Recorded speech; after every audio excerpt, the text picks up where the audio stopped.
road, so didn't get much of a look at the campsite last night, so this is where I'm waking up to, almost packed up and ready to go.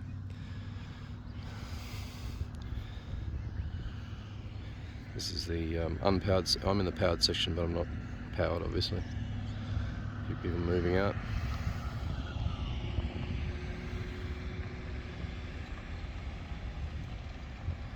Not a bad place to stay. Nice hot showers. It's funny, the bird life this morning. I have an alarm which I use to go to the gym because it goes off at 4:15 in the morning. The last thing I want to do is wake my wife up. Hello, Chloe. And so it's a very specific species of bird. I can't even pronounce it, but anyway. It just so happens that in this field where I've got my tent pitched, the exact same species of bird lives. So when they started their bird song, I was up, I was awake.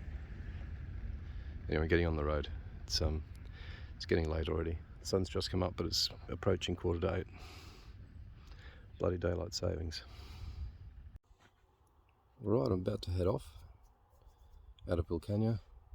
I'm shaking up the fuel strategy this morning. I'm not going to fuel up here. I'm going to fill up at Emdale Roadhouse, which is about 100 kilometres away, and then I'm going to stretch it all the way through to Nyngan, which is about 290 from there. So that's the plan. I'm going to do a bit of GoPro commentary just to get it started, but it'll be fairly limited because yeah, I did lose some storage yesterday, and I'm not sure what's left on this device. So we'll just see how we go. All right, see you on the road.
Alright, we're heading out.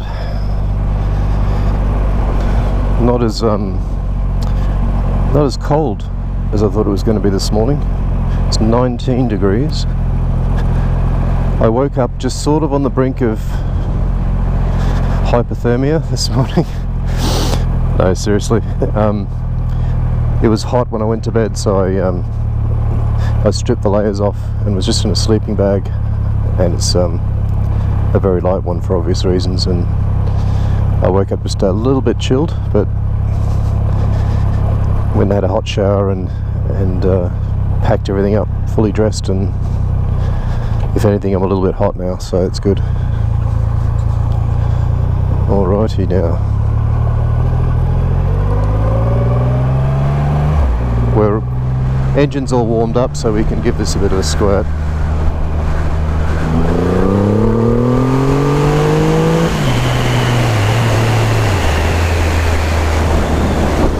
Wake you up.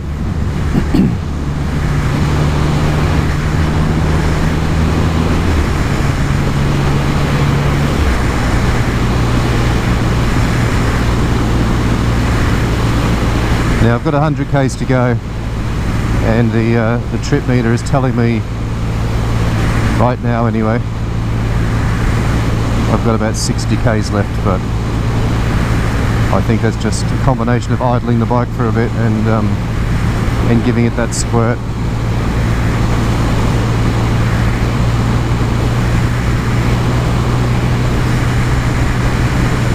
Yeah, so reflections, just quick ones. A bit of disappointment, maybe a little bit in my own planning, that I would stop at Wilcannia. and there's a reason for that. I think I had childhood memories that Wilcannia was a fairly thriving hub for, you know, sheep stations and cattle stations, and it was just, and maybe just a bit of folklore of my own making. So when I planned to stop there, I didn't really do any other research, but you saw the footage of what the town's like now, and it's really sad actually. A lot of these western towns have been on the decline for a long time. Yeah, I'm not sure the root causes of it. People just don't want to live in rural areas, and we can get cheap imports.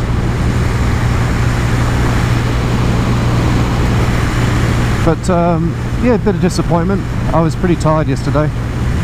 I think combined with when you're a bit tired but optimistic is very, very different to being a bit tired and a bit beaten down. So I went to bed really early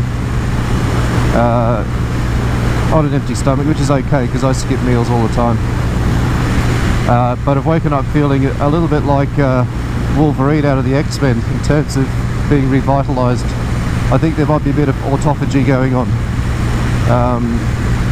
due to lack of food, which is what happens when you don't have food for a while. Your body jumps into a different healing process. Anyway, so feeling really good. I've shaken up the fuel strategy. I think it'll be okay to get to Nyngan. It's 290 kilometres from the previous fuel stop. Shouldn't be a problem. But yeah, it's a short leg today, which is excellent, and a motel at the other end. I'm signing off.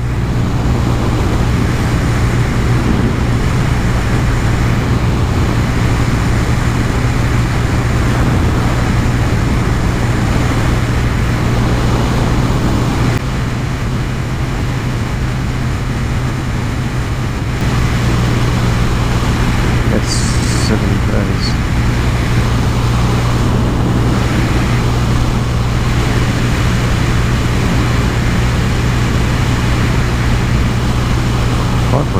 Plus. It's too much.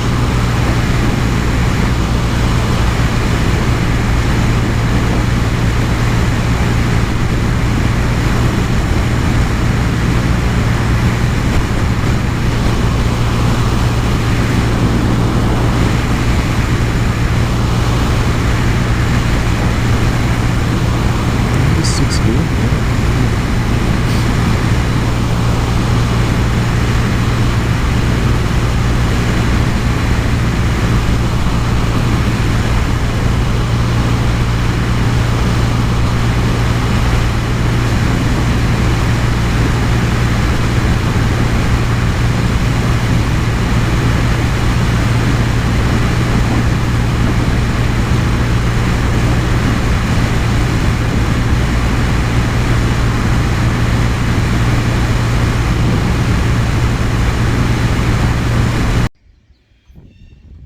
Right, here's the situation.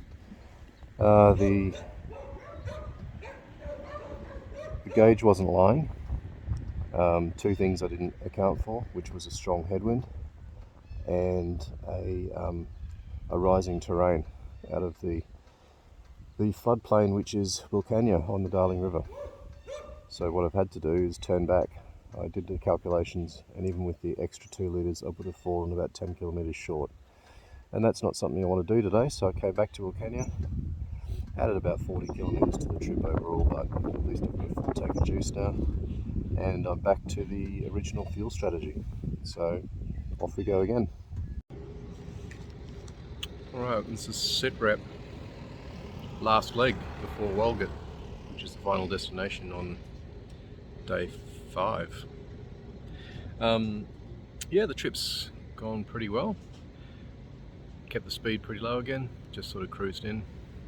My luggage had fallen off the back of my bike a little bit. Note to self, don't make last minute changes to a proven method of tying things down.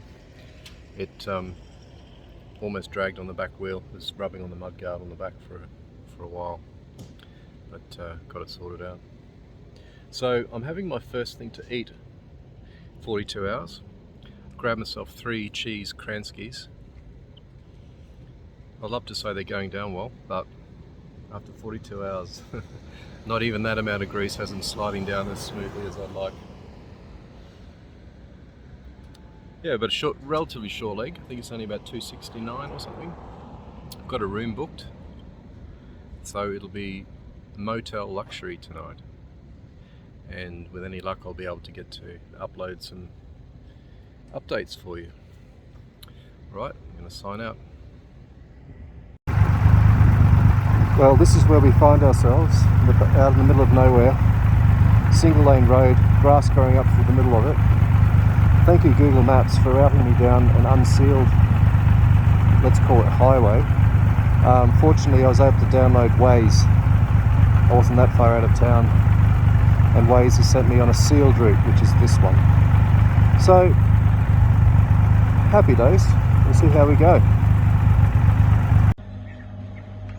This is the end of day 5. I'm at the Coolabah Motel in Walgett.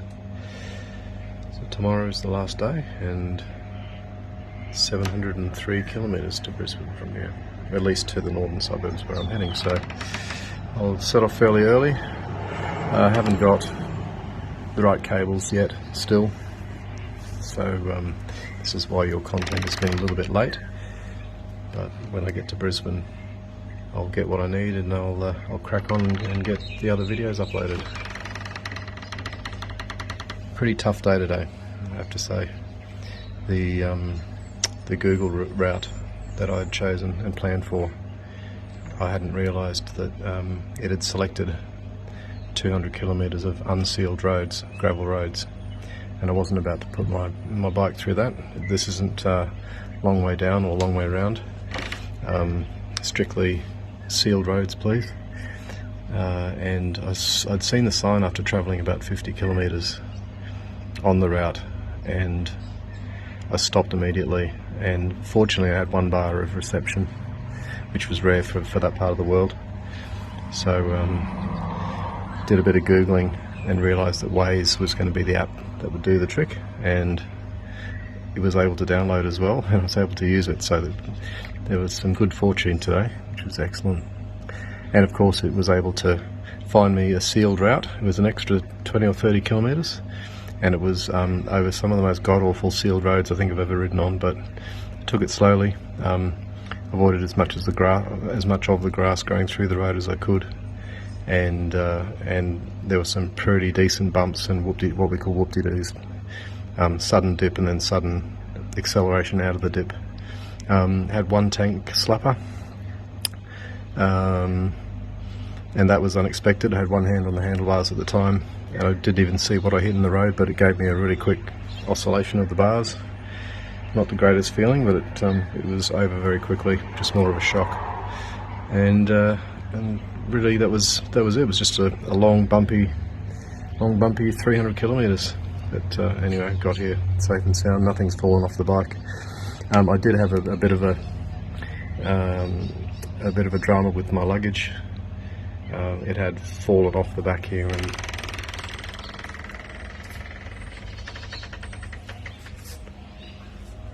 started doing a bit of chafing on the rear mudguard there. Most of that'll buff out. It's just a bit of aluminium.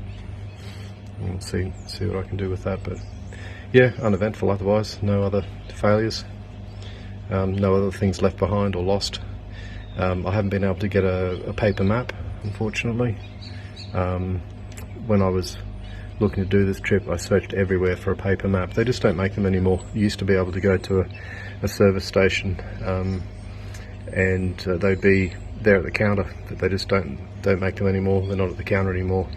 That big map I had to start the series with, I got that from a camping store, and yeah, it's unlikely.